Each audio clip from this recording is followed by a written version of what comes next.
Niloko niya ako kaya pinakasalan ko ang best friend niya. 24 years old ako nung nakipag-date ako kay Kurt noong 2020. Kagagaling ko lang sa isang seryosong relasyon noon at manager ko si Kurt sa trabaho ko at that time.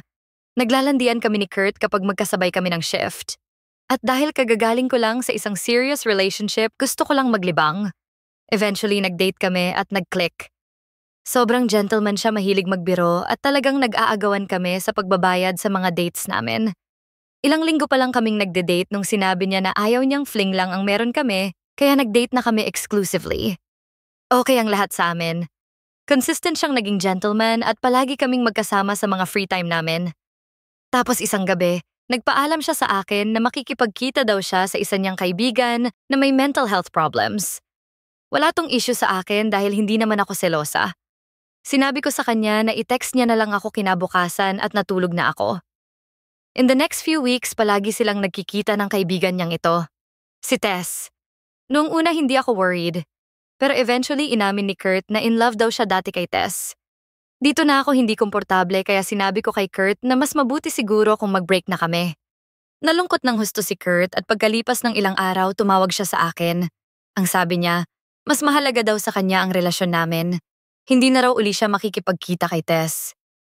Matagal din bago niya ako nakumbinse pero nakipagbalikan ako sa kanya. Pero sa mga sumunod na buwan, palihim pa rin pala siyang nakikipagkita kay Tess.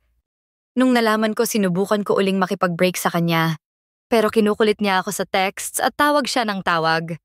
Tapos bigla-bigla na lang siyang sumusulpot kahit madaling araw. Lasing, gustong makipag-usap. Sobrang toxic. Hanggang sa sabi ko sige na lang. Kasi sobrang stressful na ng sitwasyon at para matigil na lang lahat ng yon, pinagbigyan ko na lang siya.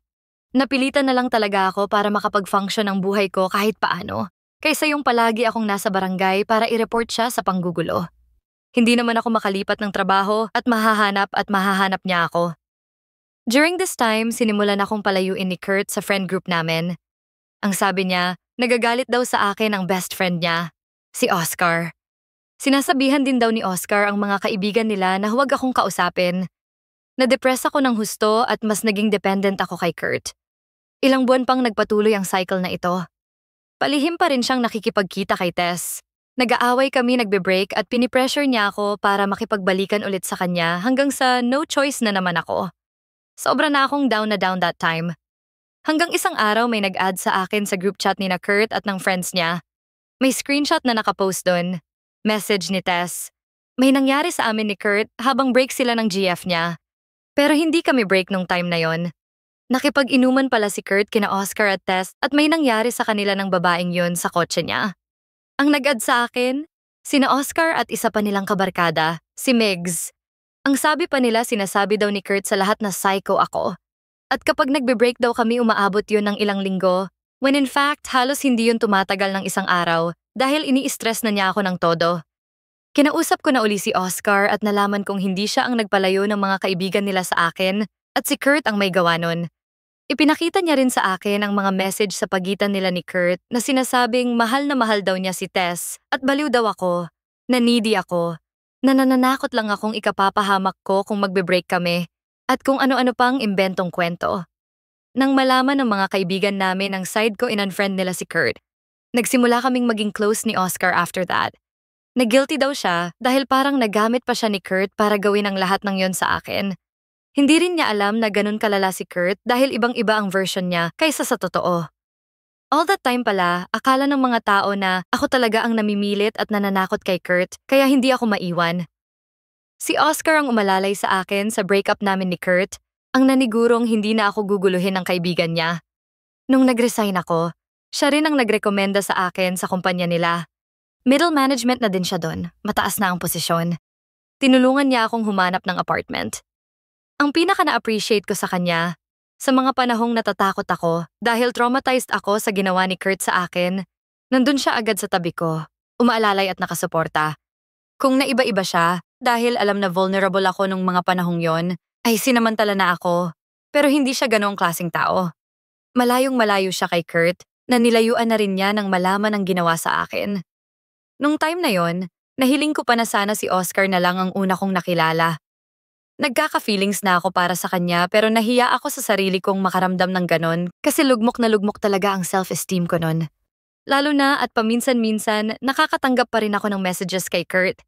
Ang sabi sa akin, wala na raw magmamahal sa akin dahil pinagsawaan na niya ako. Nawala daw akong kwentang girlfriend, nabobo daw ako kaya hindi ako napopromote nun. Mga ganon. Pero sa lahat ng yon, nandoon si Oscar. Nung medyo nakakaahon na ako, niyaya niya akong mag-date. Grabe yung saya ko nun. Iyak lang ako ng iyak at natakot pa nga siya nun. Akala niya kung anong nangyari sa akin. Hindi niya alam sobrang saya ko lang nun kasi hindi ko inakalang magkakagusto siya sa akin kasi nga feeling ko, used goods na ako ng dati niyang kaibigan. Ngayon 3 years na kami, mag-asawa at may anak na. At si Kurt, may 3 anak sa 2 magkaibang babae na hindi naman niya girlfriend. Hindi na rin siya makahanap ng maayos na trabaho dahil nasisante. Masayang-masaya ako sa relasyon namin ni Oscar ngayon kahit pa napakarami kong kinailangang pagdaanan para makarating sa puntong ito. At sa huli, natutuhan ko na ang bawat sakit at hirap ay may dahilan. Kung hindi ko napagdaanan ang lahat ng ginawa ni Kurt, hindi ko mararamdaman ang tunay na pagmamahal na binigay ni Oscar. Minsan, kailangan mo talagang masaktan para matutunang mahalin ang sarili mo. Lahat ng sugat ay pwedeng maghilom. Ang mga iniwan nitong pilat nagpapaalala na lang ng nakaraan para hindi mo malimutan ang sakit.